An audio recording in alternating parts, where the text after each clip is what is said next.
Israel ने पिछले हफ्ते ईरान को तब हैरान और परेशान कर दिया जब उसने कई सालों से चल रहे खुफिया और सैन्य ऑपरेशन को अंजाम दिया।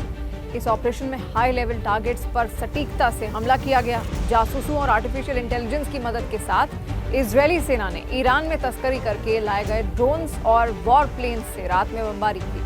इसका मकसद था ईरान के कई हवाई रक्षा और मिसाइल सिस्टम को तुरंत निष्क्रिय करना। ईरान के ऊपर से उड़ान भरने की ज्यादा आजादी के साथ इजरायल ने प्रमुख परमाणु ठिकानों पर बमबारी की। इसके साथ ही शीर्ष और अधिकारियों और वैज्ञानिकों को मार डाला। जब तक ईरान ने घंटों बाद जवाबी कार्रवाई की, तब तक उसकी जवाबी कार्रवाई करने की क्षमता बहुत कम हो गई थी। इससे पहले शायद ईरान का मानना था कि इजरायल तब तक हमला नहीं करेगा जब तक अमेरिका के साथ उसके तेजी से बढ़ते परमाणु कार्यक्रम पर बातचीत जारी रहेगी।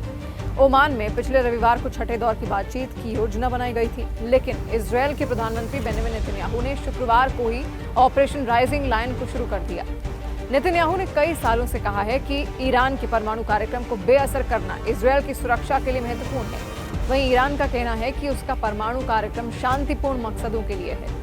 एक पूर्व खुफिया अधिकारी के मुताबिक इजरायली खुफिया एजेंसी मोसाद और इजरायली सेना ने कम से कम 3 साल तक मिलकर ऑपरेशन आधार तैयार किया।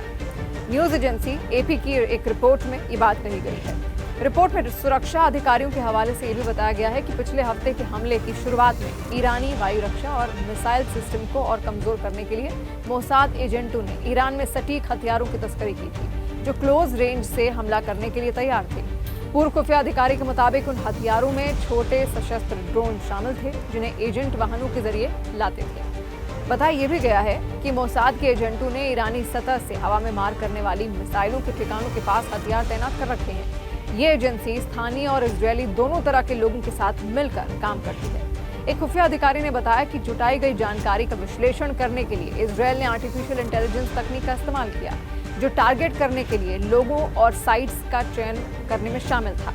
संभावित टारगेट्स की पहचान करने में शामिल खुफिया अधिकारी ने यह भी बताया कि विकल्पों को पहले अलग अलग ग्रुप्स में रखा गया, जैसे लीडरशिप, मिलिट्री, सिविलियन और इंफ्रास्ट्रक्चर।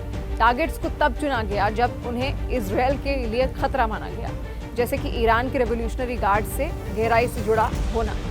मिशन से जुड़े अधिकारी को ईरानी सैन्य अधिकारियों की लिस्ट तैयार करने का काम सौंपा गया था, जिसमें यह भी शामिल था कि वो कहाँ काम करते हैं और अपना खाली समय कहाँ बिताते हैं।